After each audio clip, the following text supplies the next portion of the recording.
বন্যা পরিস্থিতি মোকাবিলায় দামোদর ভ্যালি কর্পোরেশনের বিরুদ্ধে জল ছাড়ার অভিযোগ তুলে মমতা বন্দ্যোপাধ্যায় বলেছেন, এনাফ ইজ এনাফ। এবার 1 বছরের সময়সীমা দেওয়া হচ্ছে। কথা না শুনলে রাজ্য সরকার ডিভিসির বাঁধের সামনে আরেকটি বাঁধ তৈরি করে দেবে।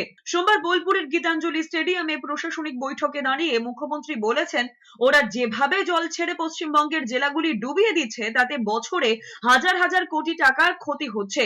এবার আর বরদাস্ত করা হবে না। তিনি আরো জানিয়েছেন, ডিভিসির জল ধারণ ক্ষমতা কমছে কারণ গত 20 বছরে কোনো ড্রেজিং হয়নি। নির্বাচনের আগে বিজেপি বড় বড় কথা বললেও বাস্তবে কোনো কাজ হয়নি বলে কটাক্ষ করেছেন তিনি। এরপরেই ঝাঁঝালো সুরে মুখ্যমন্ত্রী বলেছেন, তাড়াতাড়ি জল ছেড়ে দেয় যাতে ঝাড়খণ্ড না ভাসে আর জল এসে পড়ে পশ্চিমবঙ্গে। জলের যে তোড় ডিবিসি ছাড়ছে, পাঞ্চেত ছাড়ছে, মাইথন ছাড়ছে, তাতে সব জেলাগুলোকে ডুবিয়ে দিচ্ছে এবং প্রতি বছর হাজার হাজার কোটি টাকা আমাদের লোকসান হচ্ছে। ডিবিসি আজ 20 বছর কোনো ড্রেজিং হয়নি, যাতে ঝাড়খণ্ড না ডোবে ও তাড়াতাড়ি ছেড়ে দিচ্ছে বাংলায়। এবার আমিও প্ল্যান করব, ওই যদিও ঠিক 1 বছরের মধ্যে সিল্টেশন না করে ডিসিল্টেশন, আমি ওখানে ওই বাঁধের সামনেই বাঁধ করে দেবো, ড্যাম করে দেবো, যাতে ওই জলটা আসলে ওখানেই থাকে, গ্রাম জেলাগুলো না ভেজে।